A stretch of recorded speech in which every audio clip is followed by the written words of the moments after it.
नमस्कार मित्रांनो, मंथन चॅनलमध्ये आपलं स्वागत आहे. देशाला अनेक ग्रहण लागतात आणि अनेक समस्याही उद्भवतात. त्यापैकी एक मोठी समस्या म्हणजे बालमजुरी. ज्या पद्धतीनं या बालमजुरीचं व्यापक पद्धतीनं जी व्याप्त व्हायला लागली आहे आणि ज्या पद्धतीनं आज या संदर्भातून जी परिस्थिती ओढावली चालली आहे, खऱ्या अर्थानं शासनाचं या गोष्टीवर लक्ष नाही आहे.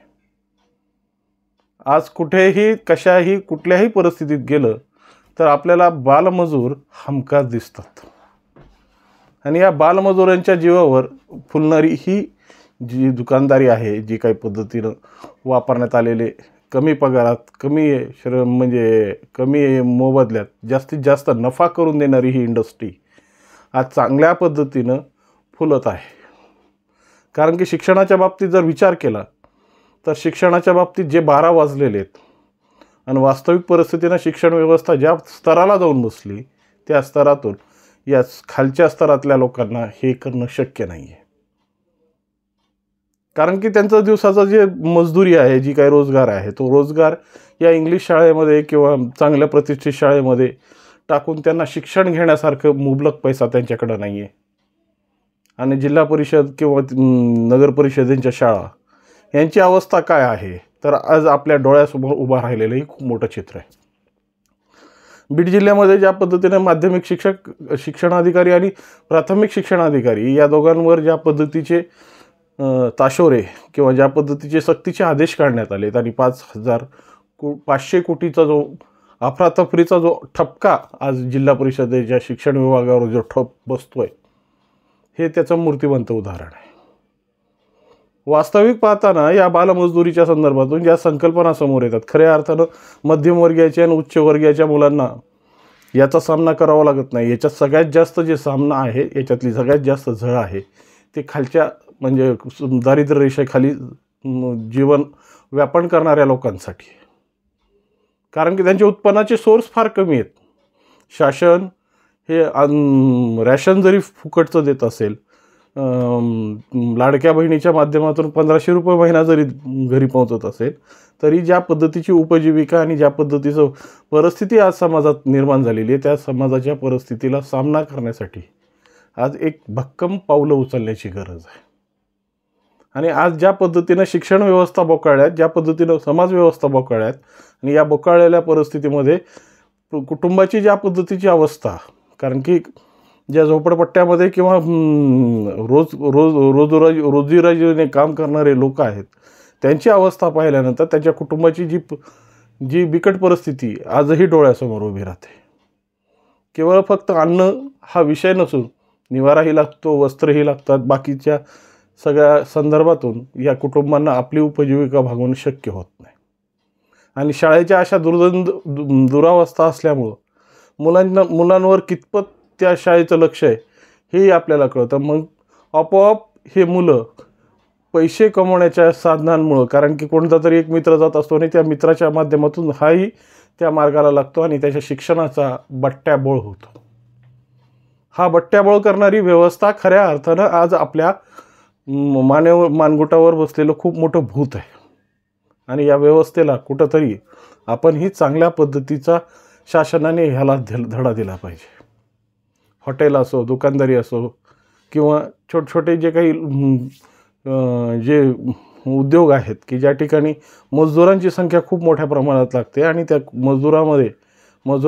मजुरांच्या जीवावर हे चालणारे उद्योगधंदे, मग ह्यामध्ये जर या लहान मुलांच्याकडून म्हणजे जे बालकामगार आहेत त्यांच्याकडून जर काम करून कमी मोबदल्यामध्ये जास्तीत जास्त काम, कारण की मोठा माणूस जर घेतला तर त्या काम करण्याच्या आणि त्याचे अधिकार त्याला खूप चांगल्या पद्धतीने माहीत असतात. तो प्रत्येक ठिकाणी ज्या पद्धतीचं आपलं अस्त्र वापरून चालतो त्या पद्धतीने या बालकामगारांचं तसं नसतं. कमी पैशामध्ये जास्तीत जास्त फायदा करून देणारी ही व्यवस्था या दुकानदारांसाठी परवडते आणि ज्या पद्धतीनं ज्या वेगात ज्या आविर्भावात ही मुलं काम करतात हे त्याच्या पत्त्यावर पडत असतं. त्यामुळं सर्रासपणे या बालकामगारांवर आता ही दुकानदारी किंवा या पद्धतीची प्रयोग सध्या चालू आहे आणि शासनाचं जे डोळे झाकपणा किंवा बाल हक्क आयोग किंवा बाल हक्क ज्या समित्या आहेत, ज्या विषय आहेत, त्याच्यावर कसल्याही पद्धतीचं ह्यांचं लक्ष नसून फक्त कागदपत्री हे सगळ्या गोष्टी, जे प्रकल्प जे चालले जातात ना, त्याचा हा परिणाम. वास्तविक स्वरूपात समाज जर फुलवायचा असेल, समाज जर भरवायचा असेल आणि प्रत्येक समाज हा एका स्तरावर किंवा एका उंचीवर आणायचा असेल ना, तर आपल्याला समाजात लागलेल्या अशा कीड काढणं हे समाजाचं आद्य कर्तव्य असतं. आणि समाज हे सगळं करण्यासाठी एका विशिष्ट लोकांना जी एक ताकद देतं, बळ देतं आणि त्या ताकदीच्या जीवावर ह्यांना निर्णय करण्याची क्षमता यांच्याकडे प्रदान करतं, तीच निर्णय करणारी क्षमता आज कमकुवत पावत चाललेली आहे.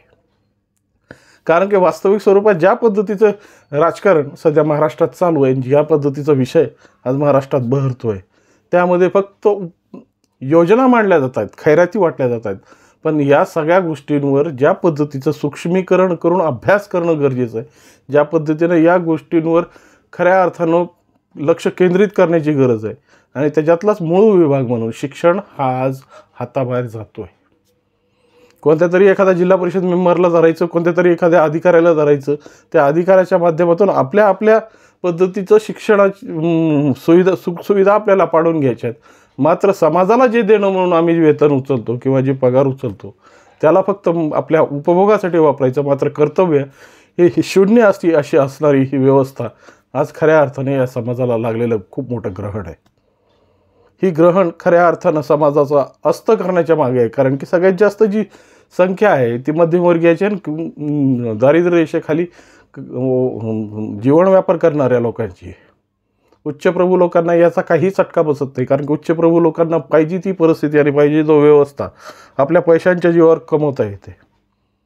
पण मध्यमवर्गीय जे व्यवस्थेत भरडले जातात, कारण की त्यांना दाखवता येत नाही, झाकता येत नाही, त्या अवस्थेत सुद्धा ते आपल्या तुटपुंज्या व्यवहारामध्ये, जे तुटपुंज्या कमाईमध्ये आपलं पाल्याचं भवितव्य घडवण्याच्या मार्गावर चांगल्या आपल्या इच्छा अपेक्षा ज्या मारून आपल्या पाल्याचं जे भवितव्य घडवतात ना, खऱ्या अर्थाने ते खूप कौतुकास्पद आहे. पण खालच्या स्तराचा जर विचार केला तर काही पर्याय नसताना, पर्याय नाही उपलब्ध होत, तर सर्रासपणे या मुलांचं पूर्ण आयुष्य उद्ध्वस्त केलं जातं आणि कुठंतरी एखाद्या दुकानावर किंवा एखाद्या हॉटेलवर या मुलांना कामाला ठेवून ह्यांच्याकडून आपल्याला अर्थार्जनाचा कसा फायदा होईल याकडं पाहिलं जातं. या अशा अनेक पद्धतीने वाढणारी ही बालकामगारांची जी संख्या आहे आज खऱ्या अर्थाने त्याच्यावर पटलावर येणं गरजेचं आहे. आणि जिल्हा स्तरावर, तालुका स्तरावर या गोष्टीची टेहाणी आहे, या गोष्टीचा सर्वे होणं गरजेचं आहे.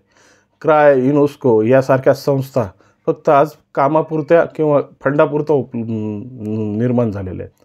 वास्तविक स्वरूपात ज्या पद्धतीनं सामाजिक स्तरात खालच्या स्तरापासून तर सामाजिक वरच्या स्तरापर्यंत याची जी मोहीम आणि ज्या पद्धतीचं काम व्हायला हवे ते मात्र आजही कागदांवरच आहे. वास्तविक स्वरूपात या खालच्या स्तरातल्या लोकांना जर खऱ्या अर्थाने यांना आर्थिक संपन्नता, जर आर्थिक सक्षम बनवायचं असेल तर खऱ्या अर्थानं त्यांच्या निकटवर्ती गरजा, लागणाऱ्या दैनंदिन गरजा, जे ते त्यांचा मूलभूत अधिकारसुद्धा आहे आणि हा मूलभूत अधिकार त्यांना जर मिळाला तरच ते सक्षम होऊ शकतील. परंतु या प्रशासन व्यवस्थेने किंवा राजकीय व्यवस्थेने जी काही परिस्थिती निर्माण करून ठेवली, त्या परिस्थितीमध्ये आज खऱ्या अर्थानं ही बेरोजगारी आणि ही बालमजुरी कुठं उभी राहील आणि कशा पद्धतीने समाजाचा घात करेल हे सांगता येणार नाही. तरीही या डोळे झाकून दूध पिणाऱ्या मांजराला कळकळीची विनंती की ज्या पद्धतीने या मुलांचं भवितव्य अशी तुम्ही खेळताय, ज्या पद्धतीच्या मुलांच्या जीवनाशी त्यांची विल्हेवाट लावताय, खऱ्या अर्थानं त्याकडं लक्ष केंद्रित करा.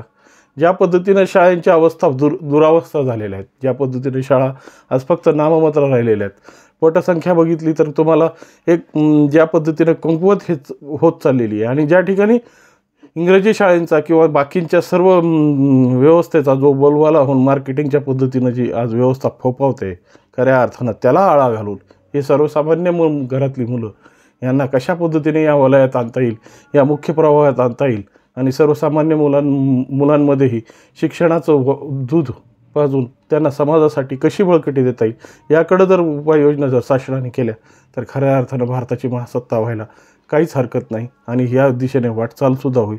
पण त्यासाठी ही मानसिकता पाहिजे, त्या पद्धतीचे निर्णय व्हायला पाहिजे. आणि ही बालमजुरीच्या संदर्भातून जर हा आळा बसला तर खऱ्या अर्थानं मोठ्या जे कुशल कामगार आहेत किंवा ज्या पद्धतीनं बेरोजगारीचा फोफावा पाहून आम्हाला आज अंगावर काटे येतात, त्या लोकांनाही आज काम करण्याची कुठंतरी संधी मिळेल. यासाठी शासनाने या गोष्टीकडे लक्ष घालून खऱ्या अर्थानं बालमजुरीवर खूप मोठ्या प्रमाणात कारवाई करण्याची गरज आहे. एवढीच विनंती. नमस्कार.